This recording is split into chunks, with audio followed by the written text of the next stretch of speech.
God made promises to his children thousands of years ago. He made promises to you.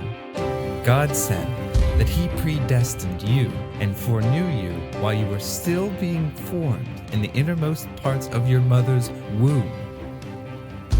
God said that he has plans to prosper you, plans to give you a future. God said that nothing can ever separate you from his love, not the past, not the present, nor that which is to come. God said that he promised to never leave you or forsake you. God said that he is always ready to take your burdens upon himself and give you peace. God said that he guarantees forgiveness of sin.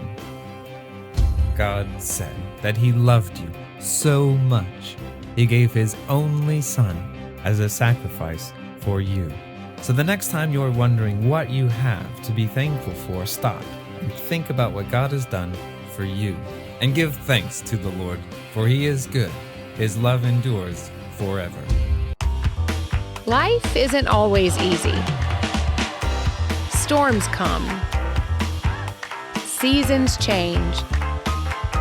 The weight of the world often presses down. But joy doesn't depend on perfect circumstances.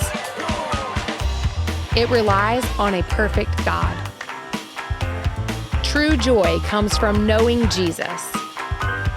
Whatever the season, whatever the challenge,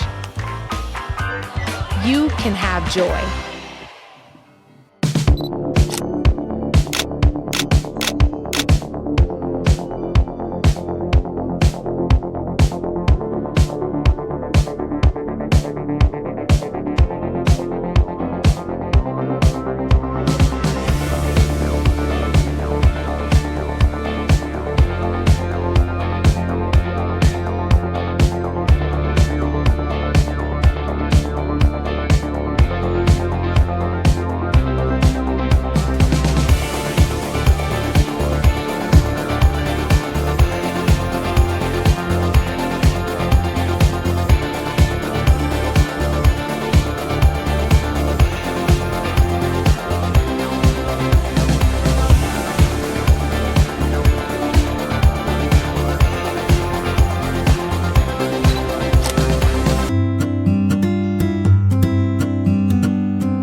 decision, it's a minor decision in life. So I will not pray.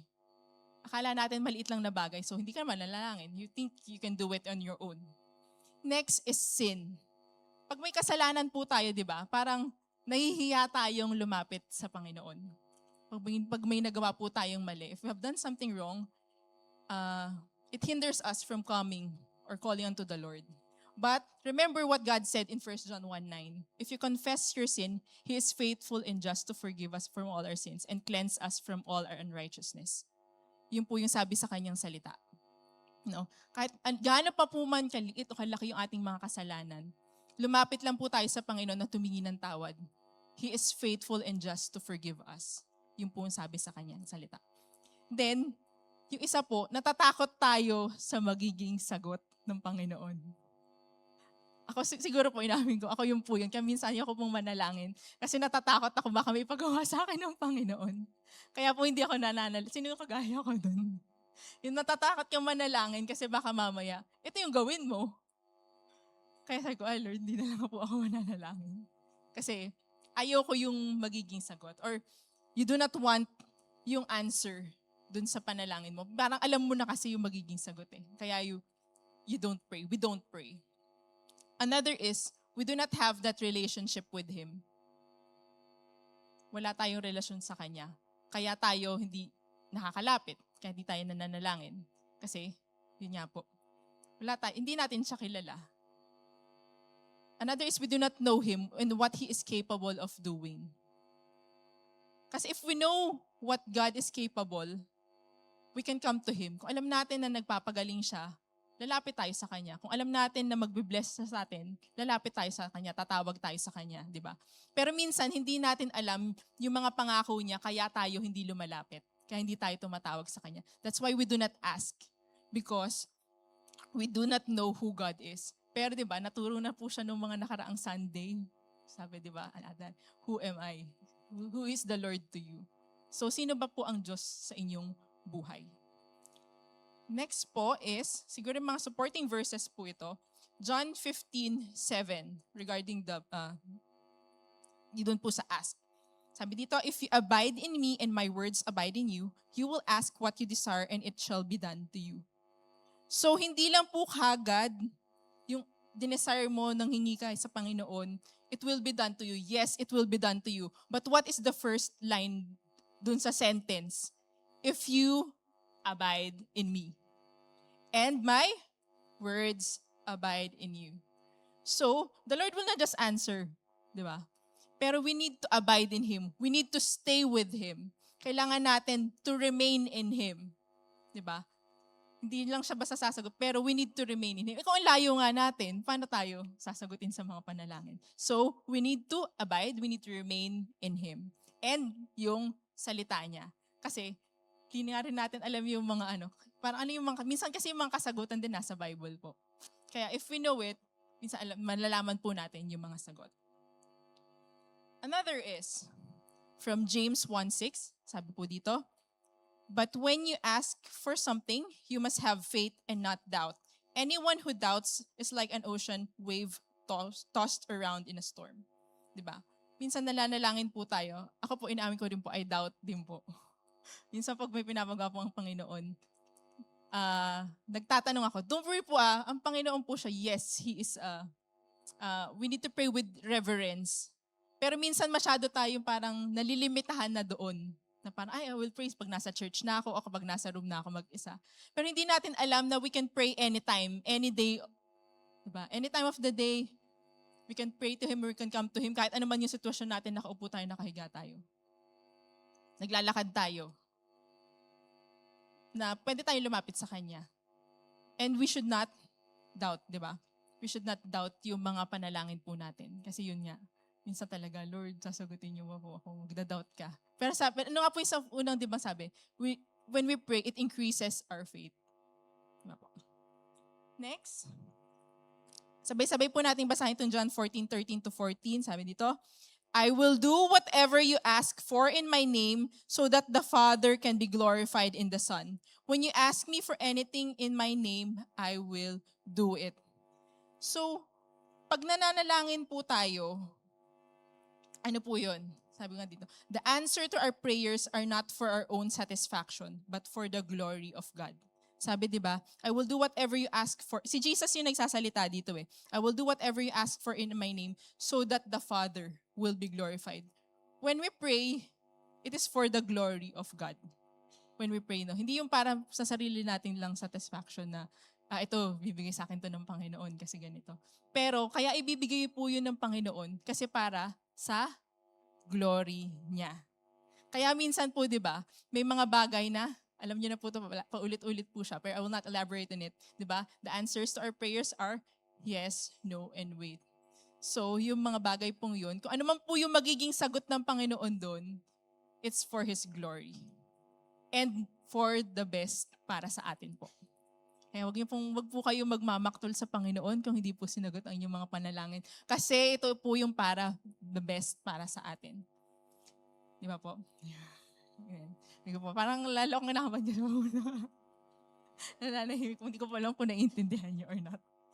So, ako po ay nag-work ako po ay isang healthcare worker. So, I'm assisting po sa mga operations ng doktor.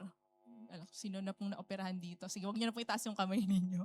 Pero if you're being operated, ako po yung isa sa mga nag-a-assist sa mga doktor na para during the operation.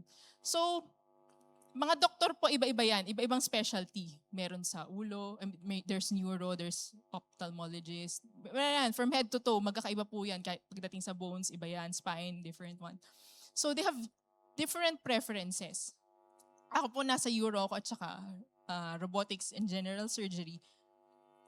Pero yung mga doktor po kasi dito, iba-iba yung preferences nila. Though it's a standard na kunwari, kailangan mo ng artery, tapos you will cut, tapos tayo. Parang ganun, sorry, hindi nyo po naiintindihan. No? Hindi ko na po iaano yun. May mga ganun pong sunod-sunod. Pero may mga ibang doktor po na iba yung gusto nilang pagkakasunod-sunod. And kaya po, habang nag-a-assist ka po, kailangan you need to see yung operation site. Hindi ka lang dapat tutulog-tulog. Kailangan nakikita mo. Pero minsan kasi ang dami nila doon, hindi mo makita, hindi mo matanaw. Tapos lalo na, di ba, napakatangkad ko po. Hindi ko talaga minsan makita, kahit naka-standing stool na ako, hindi ko makita yung in-operation. Kaya minsan, may hihingiin po sa inyo. Sabihin na nila minsan, scissors. Tapos minsan, ibibigay mo. Kung ano yung sinabi nila, you will give yung scissors. Diba? Kasi yun yung sinabi nila. They ask for scissors, then you give what they need. You give them the scissors. Pero po may mga doktor po na may mababait, no, I don't need this. Pero yun po, meron din pong iba na pag-fussy sila or yung maiinitin yung ulo. No, I don't need this. Kaya nga dapat na-anticipate mo kung ano yung kailangan nila. Yung iba kasi alam mo na yung sunod-sunod nila. Pero may mga iba talaga na, yun nga. No, I don't need this. Tapos ang sasabihin po nila sa amin, give me what I need, not what I ask for. Diba? Kasi minsan sasabihin nila, yun nga, scissors, o kailangan ko ng, I need retractor. Magsasabi sila minsan na retractor, abot mo yung retractor, kunwari, retractor, abot mo. Tapos sabihin, no, I don't need this. Give me what I need for this operation. Can you kindly watch pang ganyan na yung panga kami. Magagalit sila sa amin. Kaya, diba, parang give me what I need, not what I ask for. Siguro it's a little bit contradictory dun sa mga naunang verses, no? Can we say that to the Lord when we pray? Lord, give me what I need, not what I ask for. Can you say that? Diba? Parang, Lord, kasi minsan may mga panalangin tayo. Yes, we pray, we need. Alam naman natin yun our needs natin eh.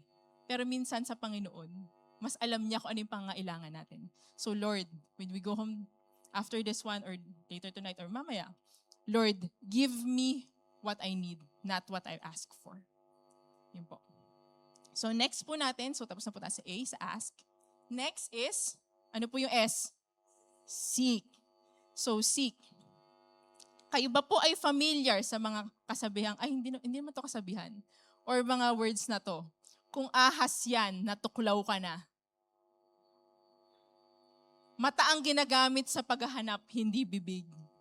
Ano pa ba yung mga litnahan ng mga nanay at tatay? What are the lines? Ano pa ba yung mga, hindi ko na kasi, ginagamit pa rin ba siya ngayon? Diba? Ginagamit kasi sa paghahanap ay mata, hindi yung bibig. Diba? Ano pang mga linyahan ng mga lola at lolo? Diba? When we are looking for something, for example, sa bag nyo po, kailangan nyo ng ballpen or kailangan nyo ng damit. Kasi magsa-Sunday service, bubuksan ko yung cabinet ko, kailangan ko ng damit. When we open our bags, when we open our cabinets, we know what we are looking for. Diba? Pag binuksan natin siya, ang hinahanap ko ay ganito. So, yun po yung hahanapin natin. Diba? Pag binuksan natin, okay, ang sa Asher ngayon daw, ay sa worship team, kailangan ng pink na damit. So, ang hahanapin mo dun sa cabinet mo, pink na damit. Diba po? Alam mo yung hinahanap mo. Tapos po, pero minsan in life, sometimes we do not know what we are searching for. Sometimes in life, we do not know what we are looking for. Diba? Minsan sa mall po, diba, pag kunwari may hinihintay ka lang, you're just aimlessly walking around inside the mall. Lalo na po sa Pilipinas, dito po kasi walang mga, anong tawag doon? Yung mga, diba, nakalimutan ko na. Yung mga nagwo-work po inside the mall, pag pumasok ka minsan, sa Pilipinas kasi pagpasok mo pa lang, ano pong hanap? Okay, pag diba sa Divisoria, ano pong hanap ninyo? Diba? Tapos parang minsan, hindi mo rin alam kasi minsan talaga naglalakad ka lang. So, same with life. Sometimes we do not know what we are looking for. But, when we do not know, yun nga pa, parang when we want to pray, we do not know the words to say. Na-experience nyo na ba po yun?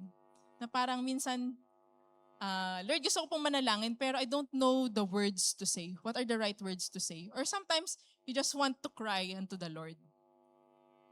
Huwag po kayo mag-alala, naka-back up po yan sa salita niya.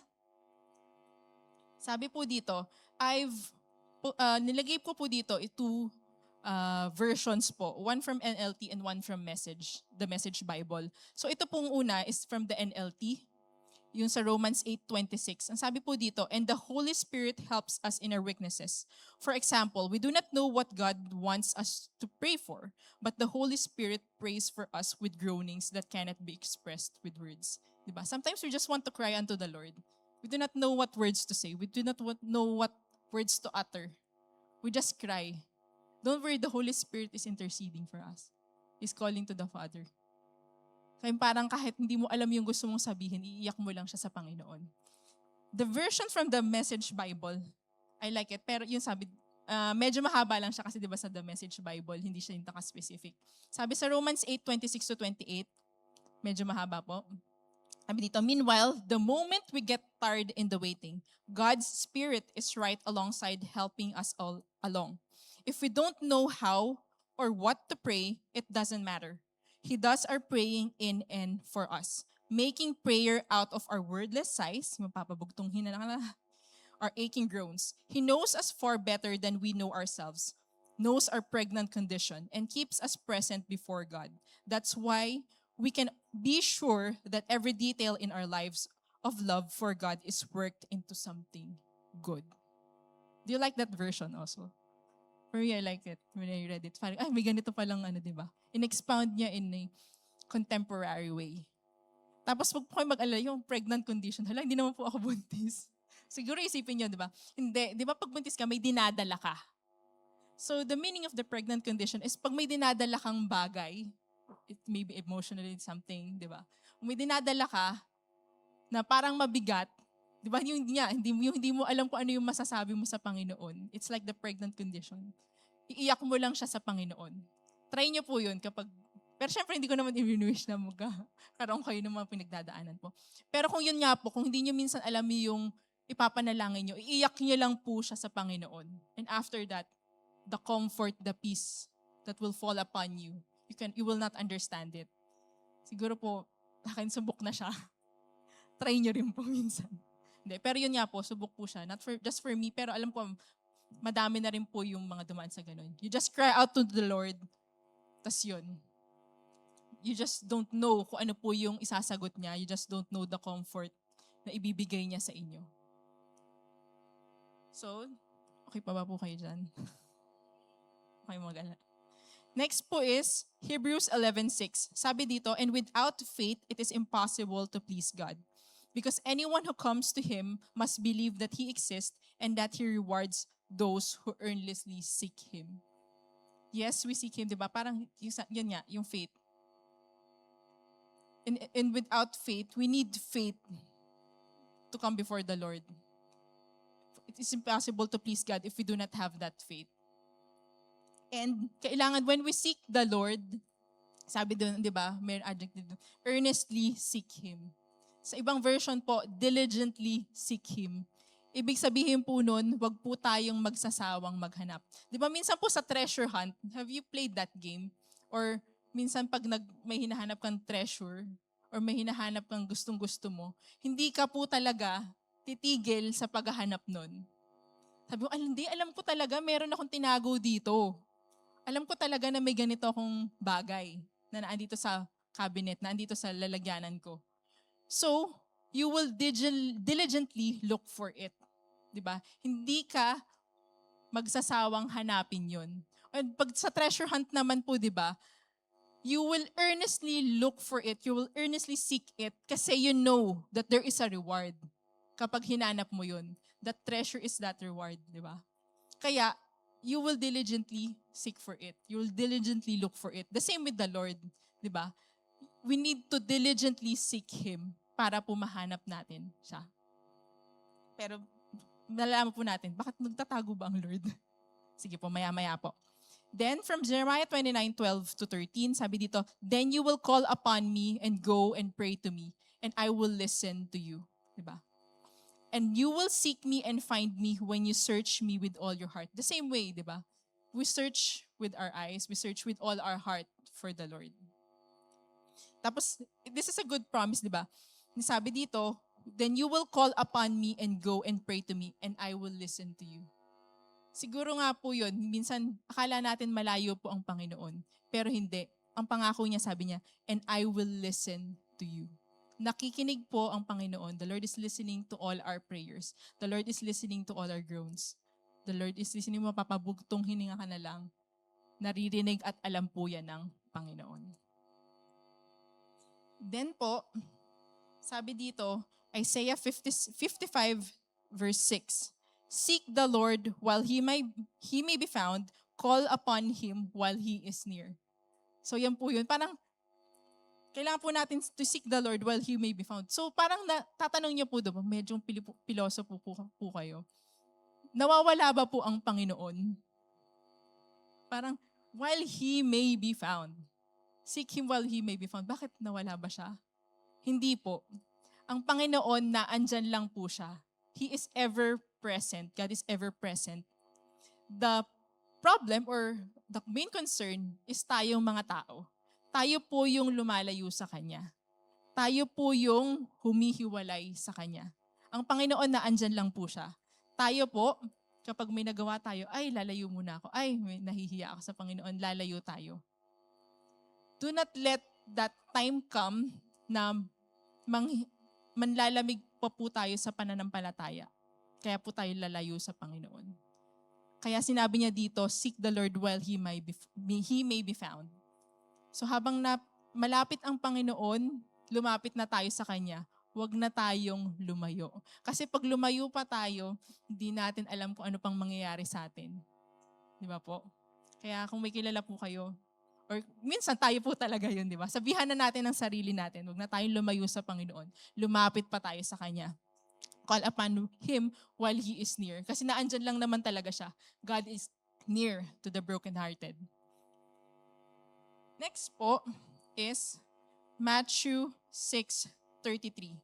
Sabi dito, "But seek first the kingdom of God and His righteousness, and all these things shall be added to you." Kanta pa nga po yan, di ba? Sorry, napaghalataan po na medyo matanda na po tayo. Kasi dati po, para ma-memorize mo yung verse na yan, alam mo po yung kanta. So yan po. "But seek first the kingdom of God and His righteousness, and all these things shall be added to you." Anong sabi dun? Seek first what? The kingdom of God and His righteousness. It's not the blessings, pero seek first yung kingdom. Isik natin first ang Lord and His righteousness. And all these things, the things that we're asking for, it will be added unto you. Pag minsan po, di ba, parang pag binigyan tayo ng kaibigan natin ng regalo, tas gustong-gusto mo yun, it's precious to you, parang ito yung gustong-gusto ko talagang bilhin, tas binigay sa'yo ng kaibigan mo, di ba? It's precious. When you receive that gift, sometimes, parang yung gift na yung palagi mong hawak, yung kaibigan mo na andun na sa kabila. Hindi mo na kinakausap. Kasi you're into that gift. Masyado ka ng parang, natutuwa ako dito sa gift ng kaibigan ko. Yung kaibigan mo, na-itsepera mo na andun na lang siya sa isang tabi. Nandun na lang siya sa isang tabi. Sometimes it's the same with the Lord. When the Lord is giving us blessings, when the Lord is giving us gifts, sometimes parang na-overwhelm tayo dun sa mga gifts na yun. We are overwhelmed with the blessings. We forget about the Lord. Sometimes we seek yung gift, not the giver. But it should be the other way around. We should seek the giver and not the gift. It will be added unto you na lang yun eh. Ang una natin dapat i-seek is the giver. Minsan yung healing, we are praying for healing, yes. Hindi naman po masama yun. But sometimes we forgot the healer. Yung nagpapagaling ang Panginoon. Kasi nakafocus tayo dun sa kagalingan. But we need to seek God first. We need to seek the healer first. The same way with yun sa mga blessings po, di ba? We seek all the blessings. We need those things, but we forget the blesser. But, yun nga po, reminder, we should seek first the kingdom of God and His righteousness. So before I go to the last point po, which is knock, alam niyo naman po yung last point, I will just take this time to thank the Jesus Reigns Ministry Singapore po. No, hindi ko rin po alam kung bakit ako nakatayo dito ngayon. Kasi kung kilala niyo po ako, personally, takot po ako sa mga humarap sa tao. I don't like stage. And gusto ko po yung tutulong na lang po ako, yung behind the scene. But, thank you po dito sa church na to. I have served the Lord hand in hand with all of you. And kung siguro po iniisip nyo na minsan, yung mga tumatayo po dito, di ba nakaka-bless yung preaching na ganito, nakaka-bless siya. Pero para sa akin po, every time that I see the people, kayo pong mga ate, mga kuya, mga kasama, yung kayo pong itong church na to, I am also encouraged. Kasi nakikita nyo siguro po tumatayo dito. Pero parang yun, encourage kami sa'yo. Pero alam nyo ba po na every time I see your faces, na-encourage din po ako. Kasi nakikita ko po kayo nagpapatuloy kahit ano po yung mga pinagdadaanan ninyo. Kasi siguro, syempre, ako may pinagdadaanan din po. Pero kayo parang, ito yung mga pinagdadaanan nyo. Pero uma-attend pa rin po kayo, nakikita ko pa rin po kayo dito. Tapos minsan hindi naman po ako every Sunday nakaka-attend. Kasi po yun nga, it's either nasa Pinas po ako or nagjo-duty pag linggo.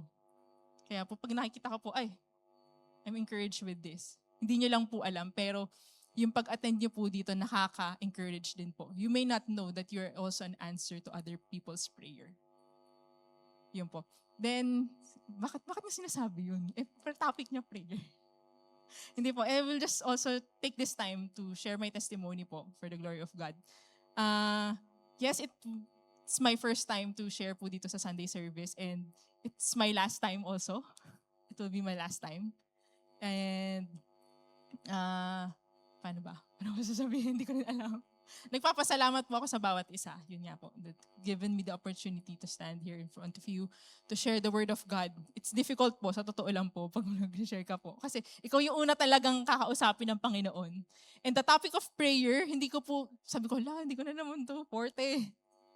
Sabi ko, hindi naman po ako prayer warrior, hindi po ako intercessor. Pero ito yung topic ko. But I know in myself, I'm a product of prayer. Isa po ako sa produkto ng prayer. My mom is an intercessor.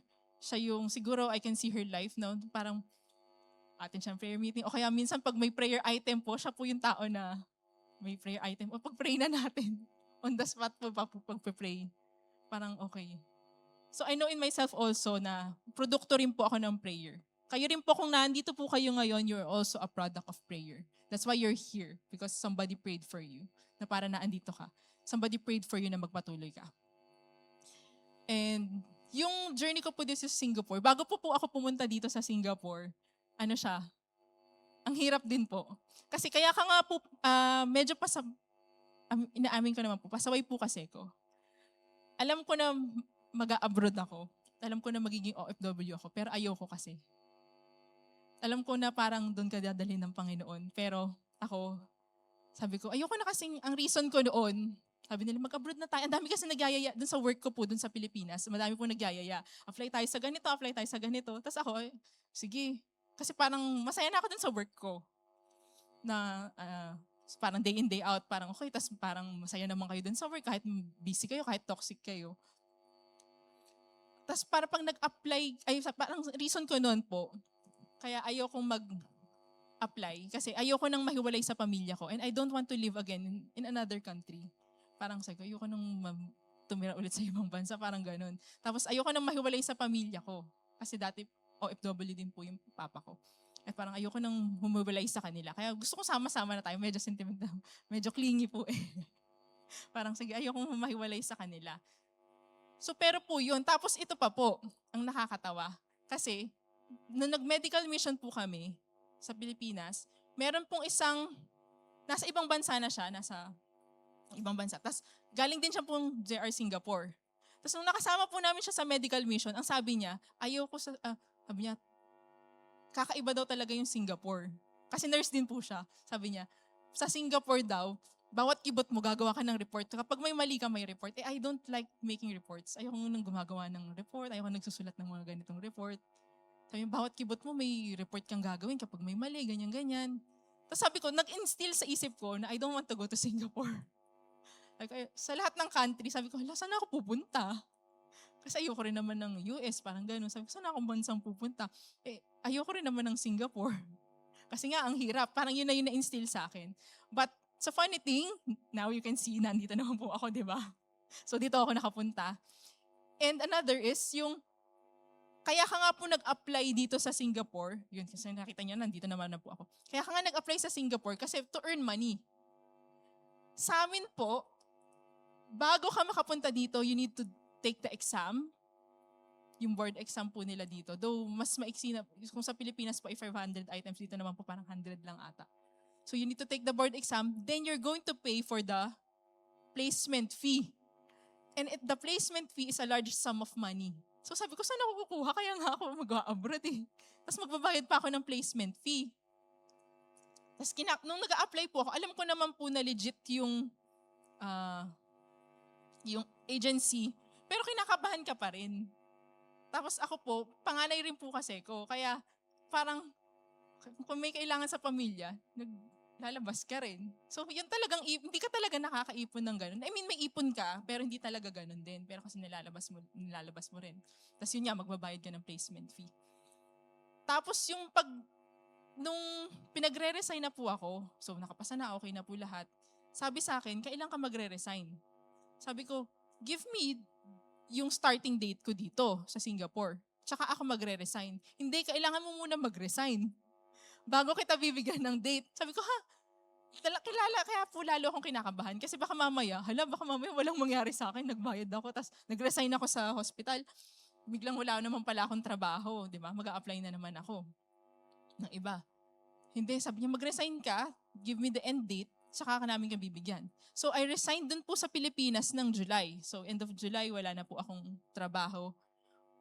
August, buong month, wala rin po akong trabaho. September, dumating po ako dito, September 2019. So I have worked here for 6 years. So 2019, I arrived here. Tapos nakakatuwa talaga kung paano mag-provide ng Lord kasi dinala rin po ako sa yung churchmate din po natin, di ba? Na Ate Lery. Doon po yung una kong bahay. Kaya po talagang kahit bago ako, meron tumutulong sa akin. Meron yung nag-guide sa akin kung paano yung in and out dito sa Singapore. Tapos yun po, September, wala rin po akong trabaho. I mean, naandito ka na sa Singapore but hindi ka pa nagsa-start ng work mo. So buong September po yun. October pa ako magsa-start. October ako nag-start, I mean. Tapos syempre, pag nag-start ka na October, yung sahod mo, kailan pa? Katapusan pa. Ay, kayo not imagine po kung paano ako nakasurvive. Nung October pa, syempre, marireceive mo yung salary mo ng katapusan pa. Tapos alam naman po natin, kung sa Pilipinas ka siguro walang work, kasama ko naman pamilya ko, meron akong matutuluyan, meron akong pagkain. And like po dito, syempre babayaran mo yung rent, babayaran mo bibili ka ng sarili mong pagkain, yung mga transportation mo. Hindi siya ganun ka mura compared sa Pilipinas. So during po ng stay ko doon, I just can't imagine how the Lord provided. Even yung placement fee ko po. For the glory of God po, wala po akong inutang kahit 5 duling. Binayaran ko po yun. Tapos yung stay ko po dito, Lahat po yun provided. Kahit parang gusto mong mangutang. Pero syempre hindi po sumagi sa isip ko naman po yun. Kasi nakita mo po kung paano nag-provide ang Lord sa bawat pangangailangan. Even sometimes po, I want to question yung pagbibigay sa Lord. Kasi minsan paghihingian ka na Lord ng ganito. Hindi, sa akin lang po yan. Tapos minsan I want to question, Lord, bakit naman po kailangan magbigay? Pero hindi. Every time na nangyayari po yun, every time na sumasagi po yun sa isip ko, nakikita ko po kung paano nag-provide ang Panginoon. Noong nagsisimula pa lang po ako dito sa Singapore. Lahat yun, pinrovide niya po from the start. Hanggang sa ngayon po. Yung pinang-visa ko, yung pinang-ano ko din sa pag-apply. Then, dati po kasi, ang bonus, marireceive mo ng January. And hindi mo yun marireceive, kunwari nag-resign ka na. Hindi mo yun kunwari nag-resign ka ng December. Kahit nandun ka pa ng January, kahit ibigay yung bonus, hindi mo marireceive. Tapos ako, nag-resign po ako ng February. So ang bigayan, nilipat siya ng March. So wala po ako marireceive. Tapos sabi ko, yun nga po sabi ko sa inyo, di ba? Ang Lord, yes, kailangan pag nanalangin tayo with reference. Pero po, nakikipagbiroon kasi ako sa Panginoon. Lord, bakit naman ganun? Alam niyo po nga, alis ako ng ganitong month. Pero, bakit naman nalipat po ng March yung bonus? I know I will, at hindi naman siguro sa kalakihan. Pero alam mo po, makakatulong yun pag nag-start up ako dun sa ibang bansa. Isa lilipatan ko. Pero yun nga, ni-remind lang ako ng Panginoon dun kung paano siya nag-provide dati nung nagsisimula po ako dito. Tapos sabi niya, parang in-impress sa akin ng Lord, if marireceive mo yung bonus, you will rely on that. Doon ka magre-rely. Hindi ka magre-rely sa akin. And I know that the Lord did it before, and He will do it again. And if He did it in my life, He will do it also sa buhay ng bawat isa sa inyo. He will provide. Kaya minsan po, huwag niyo pong questionin yung pagbibigay ninyo. Siguro yun po talaga yung naging faithful lang po sa pagbibigay ng tithes and offering. Tapos parang minsan naiinggit ako dun sa mga ibang mong kasama na nakabili na ng ganito, nakabili ng ganyan kasi nakaipon. Sabi ko, pero pag tinitingnan ko po, pag I look back at it, hindi po nagkulang ang Panginoon.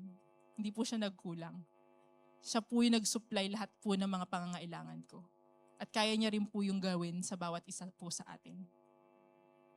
Tapos isa pa pong yung pag-exam ko po pala dito. Dati hindi ko po kasi ma-testify. Kasi tinatago ko yung pag-exam ko. Ano po siya? Wag rin po talaga kayong gagaya sa akin. Kasi pasaway din po ako. Di ba pag nag-exam, kailangan mo mag-aral. Kasi parang nag-set po kasi, parang sabi sa amin ng mga kaibigan ko, mag-set na kayo ng date kung kailan kayo mag-exam. Para maging porsigido kayong mag-aral. So nag-set po kami ng June 2024. Tapos parang April kami nag-set nun. So parang ang exam ko June 2024. Nung pag-exam ko pong doon, nung May, alam ko umuwi pa ako sa Pilipinas. Yes, nagre-review ako, pero siguro hindi ako kagaya yung sub-sub mag-aral. Kasi busy ka na sa work, tapos parang syempre gusto mo rin maging chill-chill din sa buhay. Kaya sabi ko sa inyo, wag po kayong gagaya sa akin. Yung exam na po, yung time pong yun, nung May, di ba June yung exam mo, May, uuwi pa rin po ako sa Pilipinas. So, pag umuwi ka sa Pilipinas, syempre mas focus ka po dun, di ba? Parang gusto mo talagang syempre, spend time with your family. Tapos nagbakasyon pa po kami kasi birthday ni Mama.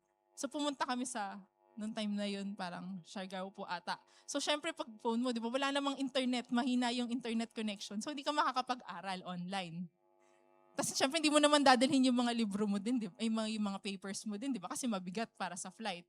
Galing ka sa Manila. So yun po, sabi ko talaga, ano mangyayari talaga sa akin. Pero yun nga, pag nag-commute po ako dito, nakikinig po ako. Pero yun nga, hindi talaga siya subsuban. Tapos, nag-enroll po ako dun sa coaching, sa review center online. Unlimited po yung coaching. Pero, ayun nga, hindi ko po nagamit. Once ko po lang nagamit yung coaching, a day before my exam. Tapos po, nung ginawa ko po yun, buti na lang hindi ako tinanong nung teacher, instructor, I don't know, the coach, hindi ako tinanong nung coach na, kailan ka mag-exam? Kasi yung kaibigan ko tinanong, kailan ka mag-exam? Ako, buti hindi lang ako tinanong. Kasi, ang sabi niya lang sa akin, mag-aral ka pa, mag-practice ka pa. Kasi talaga alam ko sa sarili ko, walang-wala talaga, babagsak talaga ako. Tapos po, ang weakness ko pa yung writing. During the exam, hindi ko po natapos yung writing. Parang last 10 minutes, last 5 minutes. Tapos talagang, write. Tapos hindi ko po parang tinapos ko lang siya, inend ko lang siya. Pero talagang sabi ko, bahala na. Parang, Lord, bahala ka na. Sinubmit ko siya. Tapos, the funny thing is, after po ng exam, sabi ko, kailangan ko na parang sa tingin ko, kailangan ko na mag-review ulit. Kailangan ko na mag-rebook ng exam. Ulit ako.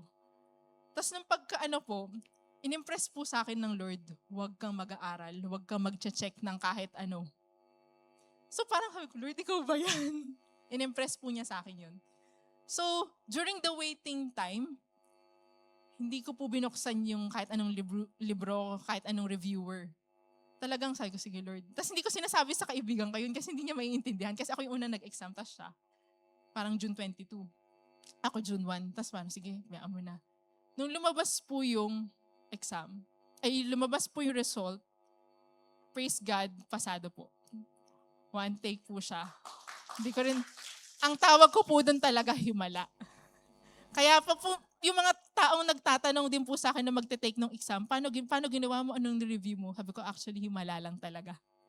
Kasi hindi ko rin alam kung paano nangyari yun. Kasi talagang wala talaga, huwag kayong gagaya talaga sa akin. Sabi ko, huwag kayong gagaya sa akin, mag-aral kayo, magpa-coaching kayo, gamitin nyo ng husto yung online review. Sabi kong ganyan. Kasi yung sa akin talaga, wala. Hindi siya yung parang gagayahin mo. Talagang awa na lang po talaga ng Panginoon. Kaya po ako nakapasa doon sa exam. Ang bargain ko pa naman po sa Lord during that time. Lord, kapag pag isang take lang po ako ng exam, alam ko po, go signal niya yan, magtutuloy-tuloy po ako mag-apply sa abroad. Sa Australia. Ayun nga, Australia po. Tutuloy-tuloy ko po siya. Pero pag hindi po ako yun po yung bargain ko sa Lord. Kung hindi po ako pumasa, magdadalawang isip po ako at bakit mag-stay po ako sa Singapore. Magpupursige na lang po ako dito. Ganyan. Pero yun po, talagang iyak ako ng iyak nung na-receive ko po yung result. Dahil yun nga, nakapasa, dahil hindi ko rin alam kung paano nangyari yun. And iyak rin po ako ng iyak during that time. Siguro sasabihin nyo parang OA naman. Pero po nung time na yun, naalala ko po yung JRM Singapore. Tapos umiiyak lang po ako. Sabi ko, Lord, may iwan ko yung JRM Singapore. Nung time pong yun. Pero ngayon hindi na po. Yan. Hindi, joke lang. And then, during that time po, yun po yung sumagi din po sa akin. Kasi di ba, ito pong church na to has become a family for 6 years din po. Alam ko po nakapunta na rin po kami dito nung 2014 para po sa, alam po, anniversary yun. So, I have an idea. At saka may mga kilala po ako kapag punta ka dito. Sabi mo, yung pinsan ko during that time, nandito po. Kasi yun nga po, yung mga kilala ko from the Philippines. Tapos kilala ko na po yung ibang tao. Kaya sabi ko, sige, okay. May family na. Tapos yung sa pupuntahan ko po, actually wala po.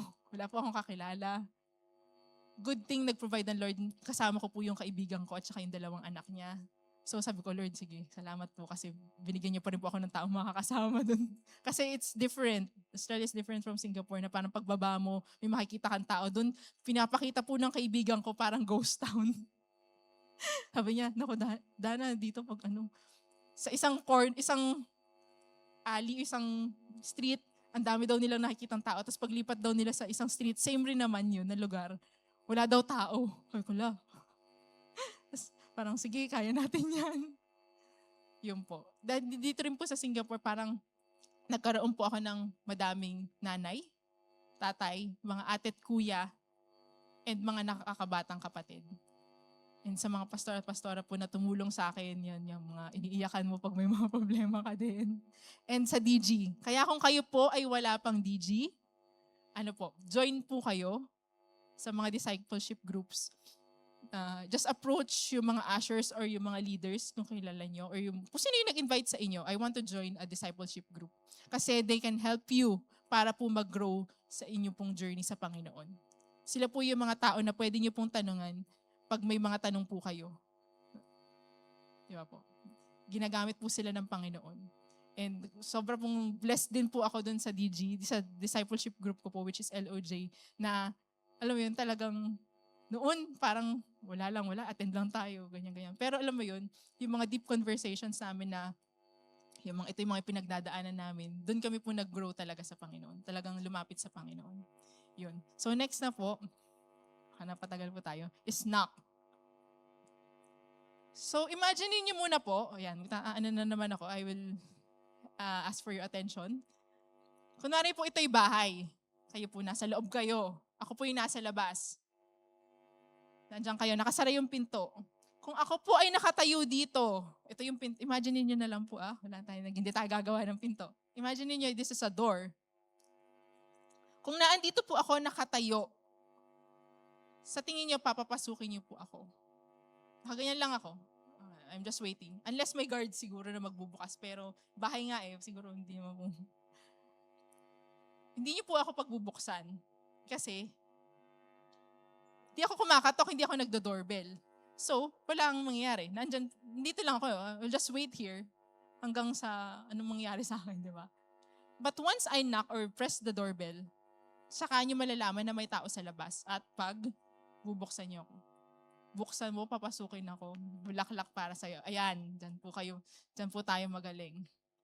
Yan. So, sabi po sa James 2:26, as the lifeless body is dead, so faith without action is dead. I will just, ayun, nandiyan na po. James 2:26, as the lifeless body is dead, so faith without action is dead. Sige po, may faith nga tayo sa Panginoon. Pero kung hindi tayo kikilos, kung hindi tayo mananalangin, walang mangyayari. So you need to knock.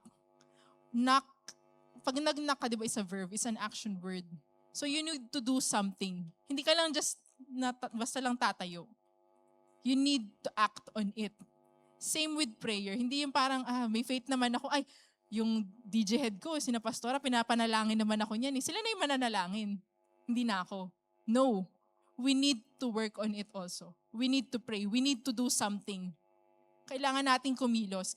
May gawin din tayo on our part. Hindi lang basta yung faith. We need to do our part as well. Di ba? Knock. Kailangan nating kumatok sa Panginoon. We need to move. We need to do something. So next po is, ito po yung tinatawag na, ito po yung parang prayer of the persistent friend. From Luke 11:5-8, medyo mahaba po siya and I will read it to you. Then, teaching them more about prayer, he used this story. Suppose you went to a friend's house at midnight, wanting to borrow 3 loaves of bread. You say to him, a friend of mine has just arrived for a visit and I have nothing for him to eat. Verse 7, and suppose he calls out from his bedroom, don't bother me. The door is locked for the night and my family and I are all in bed. I can't help you. But I tell you this, though he won't do it for friendship's sake, if you keep knocking long enough, he will get up and give you whatever you need because of your shameless persistence. So kahit po yung kaibigan niya, di ba, I think this is a parable of the persistent friend.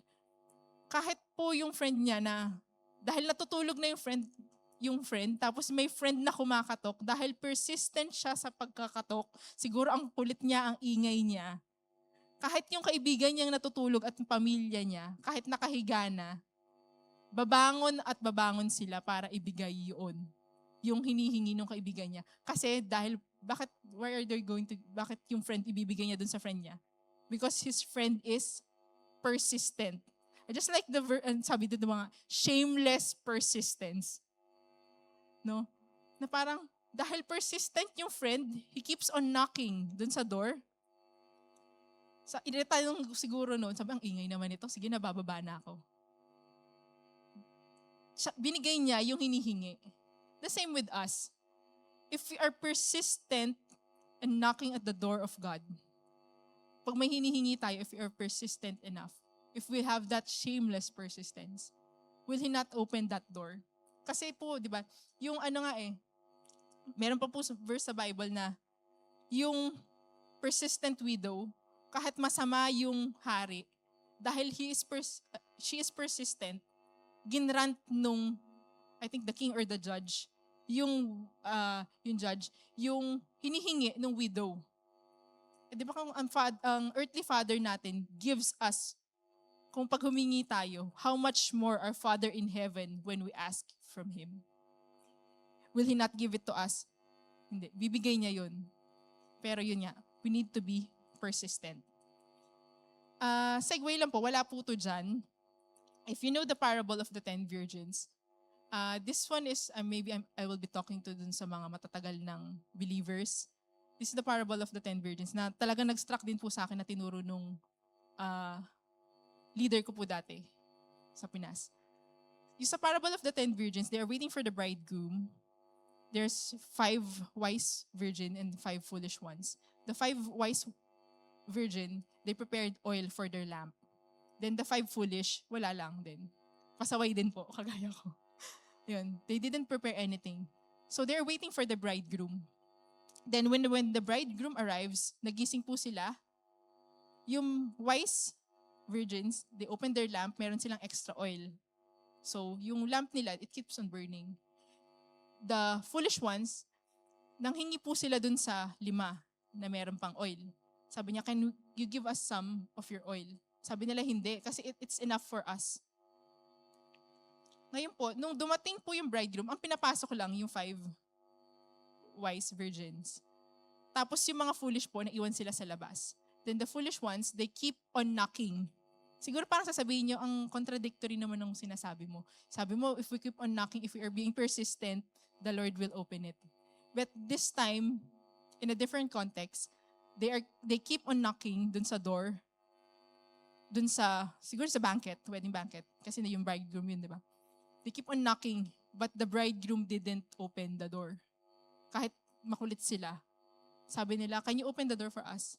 Sabi po nung bridegroom na masakit pong mapakinggan, lalo na po sa ating matatagal na sa Panginoon, I do not know you. Hindi nila pinagbuksan. Siguro, we do not know, no? But during this end times, we need to prepare, watch and prepare. Because we do not know when the end will come. We do not know when the bridegroom will come. Para po to sa ating matatagal na nananampalataya. Na we need to prepare. We need to prepare our lamps. We need to have an extra oil.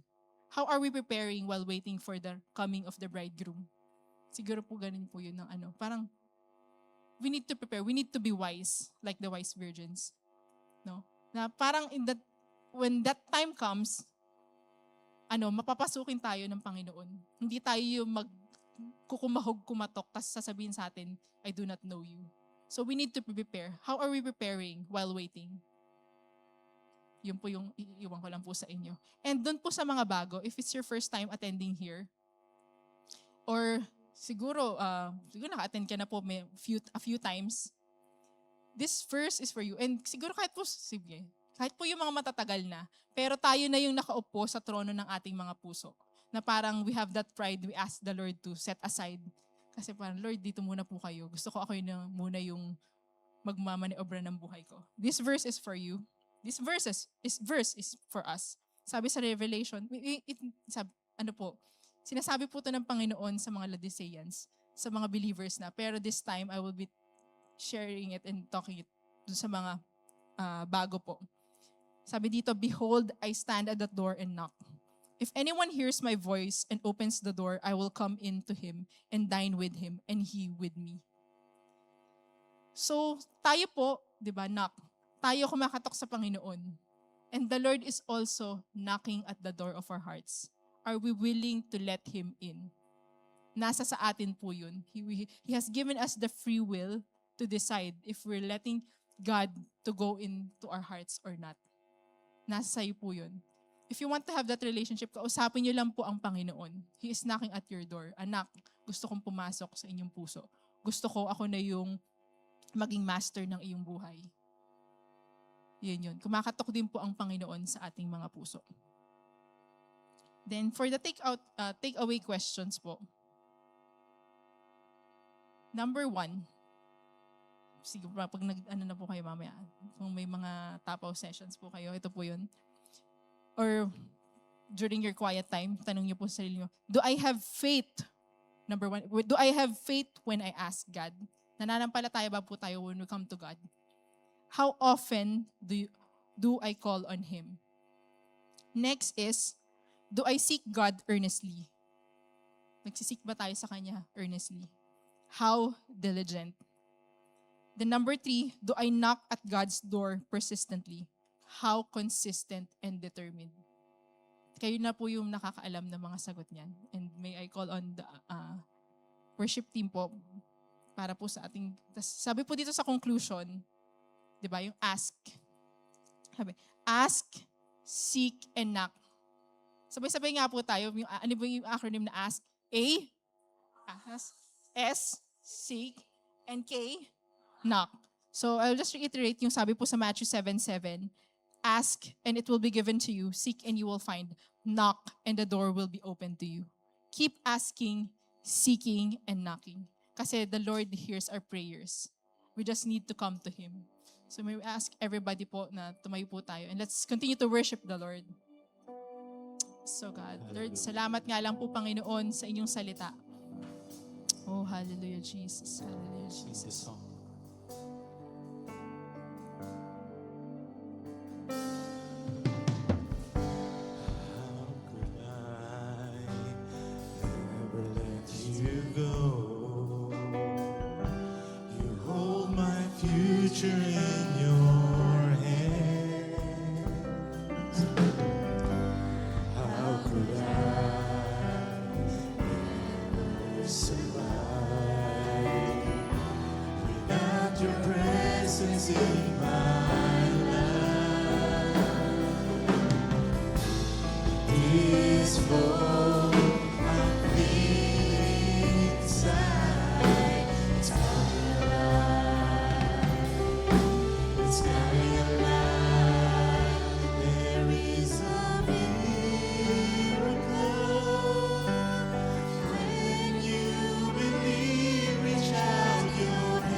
God is here with us. His promises.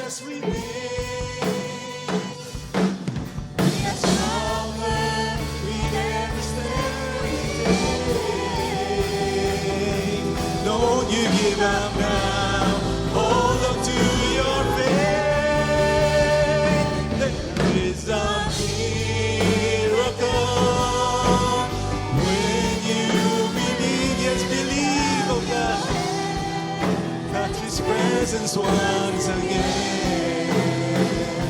Oh, what a joy and calm. I'm dancing in the rain. You hear my plea. Power rise.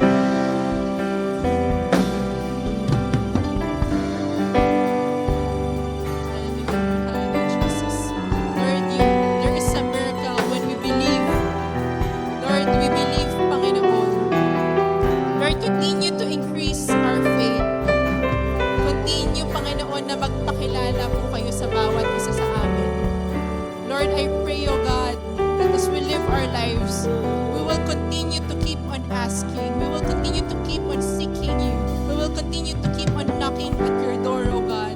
And Lord, we pray, Father God, may we be prepared, O God, when you come for your second coming, O God. May we continue to fill our lamps with oil, Lord God. Na Lord, talaga pong you will embrace us, O Lord, salamat nga lang po, Panginoon. Lord, yung mga brethren, yung mga kapatid, Panginoon, na naandito ngayong umagang ito. Lord, you know their desires. You know their prayers, O God. Lord, alam niyo po, Panginoon, yung mga iniiyak nila. Lord, I pray, O God, dun sa mga binibit-bit po nilang mga kabigatan, O God. If there's a healing that they need or there's a burden that they are carrying, Lord, I pray, O God, that you will be with them. You will draw close to them, O God. As they draw close to you, you will draw close to them, O God. And Lord, in a personal way, magpapakilala po kayo sa kanila. Panginoon, yakapin mo po sila, Panginoon. Lord, I pray that their faith will increase. They will not doubt in their prayers. And Lord, sabi niyo po sa inyong salita, you will answer, Panginoon, yung aming mga panalangin if we come to you, if we call into your name, O God. In Jesus' name, we are calling into your name, O God. And Lord, we pray, O God, that our prayers be heard in the mighty name of Jesus. Salamat nga po, Panginoon. And as you have said in your word, call unto me and I will answer you. And I will show you great and mighty things that you do not know. Lord, we pray, O God, as we call unto you, Lord, show and reveal to us, O God, the great and mighty things that you have prepared for us, O God. Lord, salamat nga lang po, Panginoon, sa mga kapatid ko na naandito. And if they are watching, O God, Lord, we pray, Panginoon, that, Lord, you will answer their prayers, O God, for the glory of your name. For the glory, Panginoon, ng inyong pangalan, Panginoon. Salamat nga lang po, Panginoon. Salamat po, Panginoon, sa buhay ng bawat isa. And I know, O God, after this, O God, after we hear your word, O God, patuloy kami, Panginoon, na tatawag sa inyo. Patuloy kaming mananalangin sa inyo kasi you're the God who answers our prayers. Salamat po, Panginoon. Lord, pinagkakatiwala po namin sa iyo the rest of this day, O God. Lord, continue to be with us, continue to strengthen us and bless everyone, Panginoon. Lord, to you all the glory, honor, and praise. In Jesus' mighty name we pray. Amen.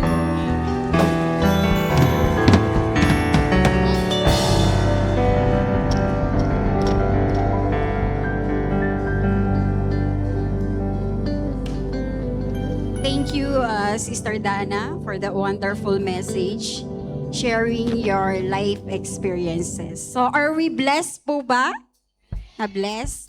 Yes. So, I'm sure meron tayong na-take away. Gaya nung na-i-flash na mga question kanina.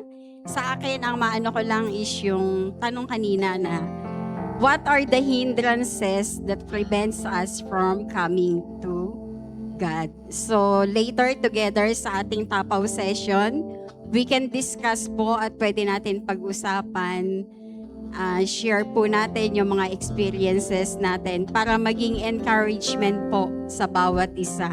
So gaya nga nun sabi ni Sister Dana, kung wala tayong mga DG pa na kinabibilangan, join na DG. Doon tayo mag-grow.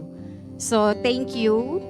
And moving on po, welcome to Jesus Reigns Ministry Singapore, the church that cares for you.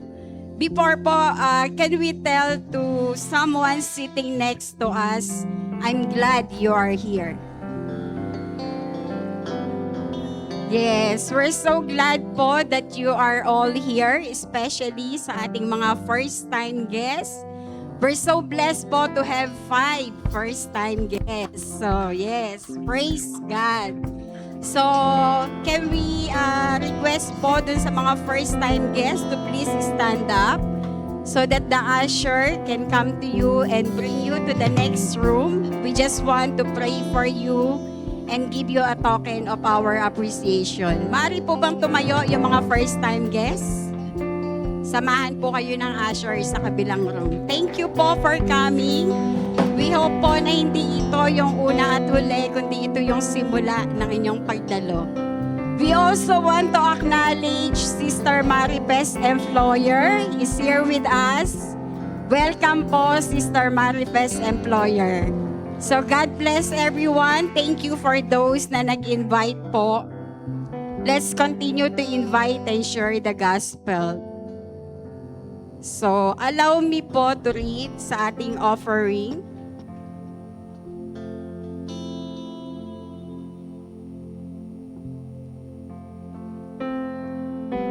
We are great. Ayan. Proverbs chapter 11, verse 24 to 25. Yan. You can read with me po kung gusto nyo. One person gives freely, yet gains even more. Another withholds unduly, but comes to poverty. A generous person will prosper. Whoever refreshes others will be refreshed. So napakalinaw po, 'di ba? Sabi, a generous person will prosper. Gaya nga laging sinasabi ni Pastora, 'di ba? Kung gusto mong maranasan yung pagpapala ng Panginoon, mag-tithes ka. So 'yun. 'Yun lang daw po yung sekreto. Minsan kasi 'di ba parang sobrang higpit nung hawak natin dun sa kung ano yung meron tayo. Kasi natatakot tayo na baka hindi magkasya, kulang, wala nang matira. Lahat naman tayo ganun, di ba? Pagdating ng araw ng sweldo, hindi natin alam kung paano natin iba-budget. Pero yun nga, we forgot na yung God's economy works differently. Now, once we open our hands to give, we're left with something more, not less. Totoo po yun. I can testify to that na once talagang nag-decide tayo to give faithfully sa Panginoon, God will take care of the rest. Sabi nga, di ba? Seek ye first and the kingdom, yes. And all these things shall be added unto us. So, yun lamang po. So, let's be generous po sa ating pagbibigay. And let's offer whatever we have to those who are in need po. Kung mayroon tayong kakayanan to help others then, let's help din po. So let's pray. Samahan niyo po ako sa panalangin. Gracious Heavenly Father, we want to thank you, Lord, for all the things that you have done for us, oh God. Lord, we pray that may you just help us to be generous, Lord, and trust that we will have all that we need because you are our great provider. Lord, we thank you for being a part of your giving, and Lord, we ask that we will be a good steward of all the things that you have entrusted unto us. And Lord, as we give our tithes and offering, Lord, may you open our hands and our hearts to be a cheerful giver, for you have said in your word that it is more blessed to give than to receive. Lord, accept these tithes and offering, Lord, as an expression of our love and obedience to you. Use it, Lord, for the furtherance of your kingdom. In Jesus' name we ask and pray. Amen. So maaari na pong ibigay ang ating mga tithes and offering. And as we give our tithes and offering, let's welcome Brother Miko.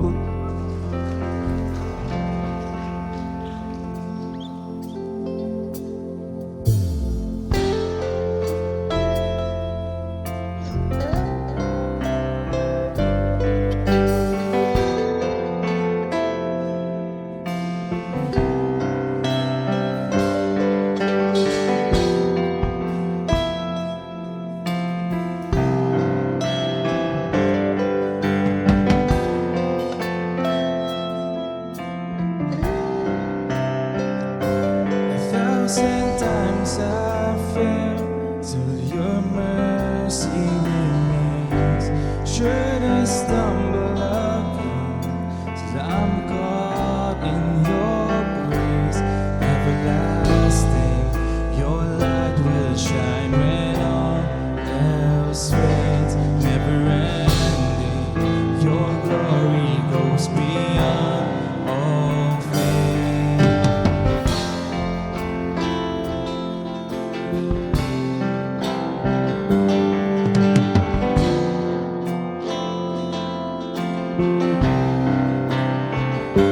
You will above all else, my purpose remains. The art of losing myself and bringing you praise. Everlasting, your light will shine when all else fades. Never ending, your glory goes beyond all fame. Yeah, my heart and my soul, and I give you control. Consume me from the inside out, Lord. Let justice and grace become my embrace, to love you from the inside out.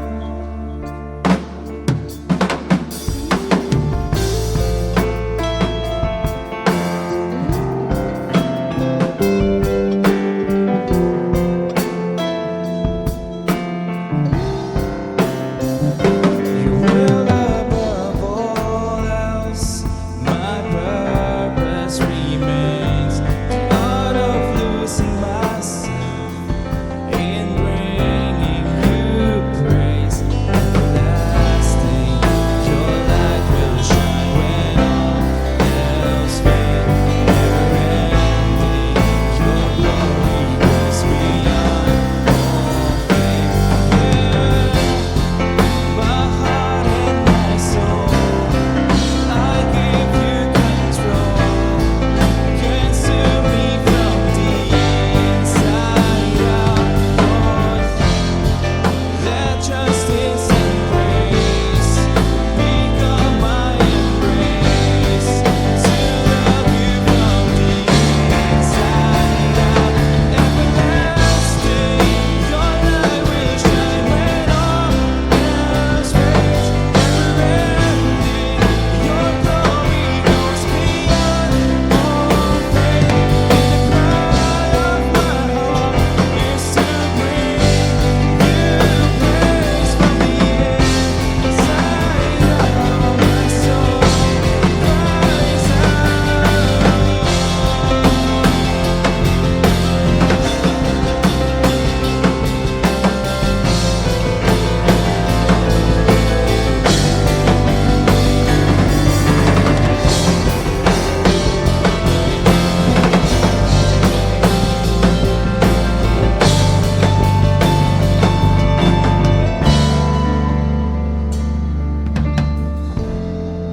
my heart and my soul, will I give you control. Consume me from the inside out, Lord. Let justice and grace become my embrace, to love you from the inside out.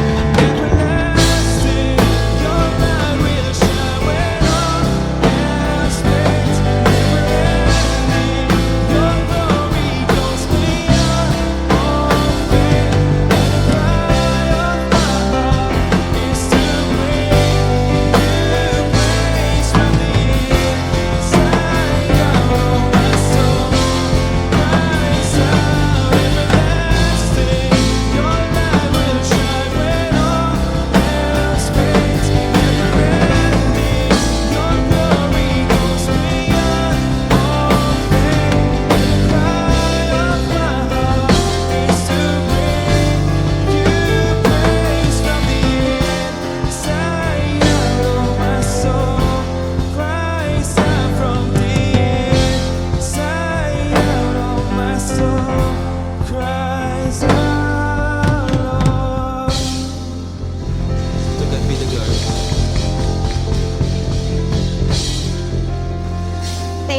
Brother Miko. Shout out daw JRM Giginto.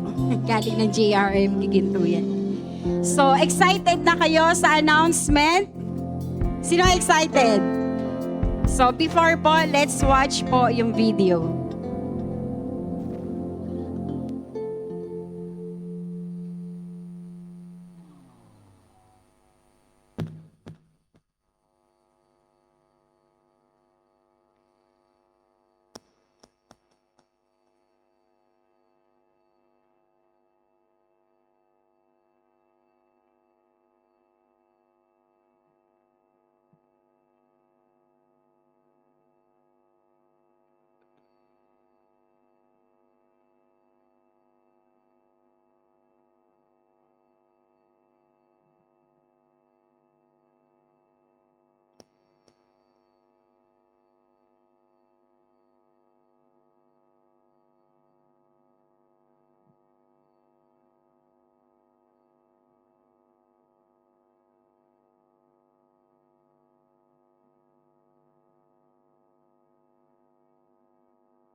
Okay. So, yan po yung ating quarterly event. Walang sound no? Hindi ko alam.